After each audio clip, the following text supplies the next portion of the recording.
All right, hey, good morning. Happy Wednesday, YouTube family. Well, today's the day we're going to go ahead and finally get started on the long travel kit. Go ahead and stay tuned as I attempt to do this on my own. As you can see, all of the parts here, well, all but the bypasses. Bypasses should hopefully be here towards the end of this week. Other than that, we'll go ahead and get started. Follow along. Now throughout this process, you'll see the video is fairly well sped up. This was a long 4-day project, and so I'm not gonna go into detail on every little thing. I don't want to bore you all with everything, but the big major items, the things I found interesting, I'll keep you up to speed on. Day one was all about tear down. I got both passenger and driver side torn down, and that's what you're going to see in this first video. Born a rock star in this life, gonna live it up on the attack. Baby, I'm bad, I just wanna get caught up in this life. I'm crazy, I'm mad, do it no cap. Only got one, so you better go live it up. Cash in the bag, stadium packed. Baby, I'm bad, baby, I'm bad. I got cash in the bag, stadium packed. Born a rock star in this life, gonna live it up on the attack. Baby, I'm bad, I just wanna get caught up in this life. I'm crazy, I'm mad, do it no cap. Only got one, so you better go live it up. Cash in the bag, stadium packed. Baby, I'm bad, baby, I'm bad. I got cash in the bag, stadium packed. Born a rock star in this life, gonna live it up on the attack. Baby, I'm bad, I just wanna get caught up in this life. All right, so as you can tell, driver's side is mostly torn apart. Still have to remove the lower control arm, the upper control arm, and then I'm gonna go ahead and start prepping for the items that need to be welded in place. There's gonna be doublers that get welded, I believe, into here. I can't remember if it was inside or outside. Probably makes sense for it to be on the outside. But before I do that, someone who installs these on a regular basis told me that I should take, so this is the Dirt King camber alignment pin. I should take this, set it into place as close as possible here, and then you'll see where the pin is right there for your alignment. Now the truck's alignment is set, it was just done earlier this year. So you set this in place and you mark which hole it most closely comes to. So in my case, it's probably going to be this hole right here. I'll double check it off camera, but that way your alignment is set, and you'll do it to each one. You see this one's different, right? So you'll do it, I believe they gave me 4 per side. Mark each one, and then mark where each one came from, so that when you put it back together, you're not guessing, and then your camber is going to be way off. Anyways, just a little trick. Figured I'd let you guys know. Let's get going.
Alright, so I've spent a few hours now working on this, and driver's side is completely torn apart.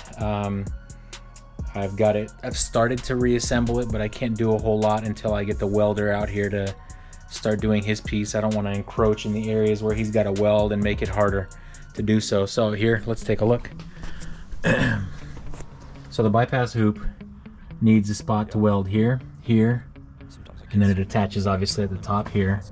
There'll be a new brake line bracket here.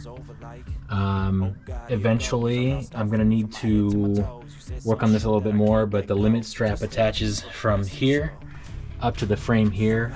I'm gonna wait and take a look there to see where all that has to be attached. Axles taken apart. I put the spacer on the steering rack. Upper and lower control arms are in, and I did also get new wheel bearings, and as mentioned earlier, I have new brake rotors and pads also on the way. So let's head over to the other side. We've just started tearing this side apart. Just about got everything loose, so I'll go ahead and get working on this now.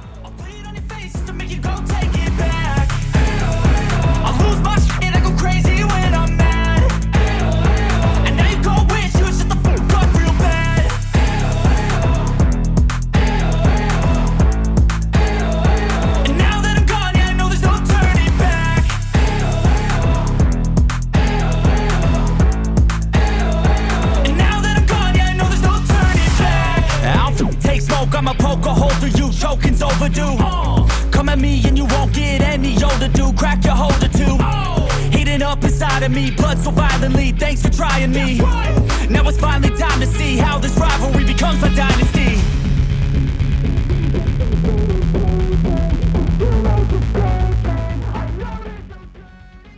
And this is where I ended my day one. Passenger side completely torn up, driver side completely torn up, and I started test fitting, I would say, some of the parts on the driver's side, but nothing more than that. It all came back apart again later. Anyways, thanks for joining me on day one. Hope to see you again on day two. I will post that next week.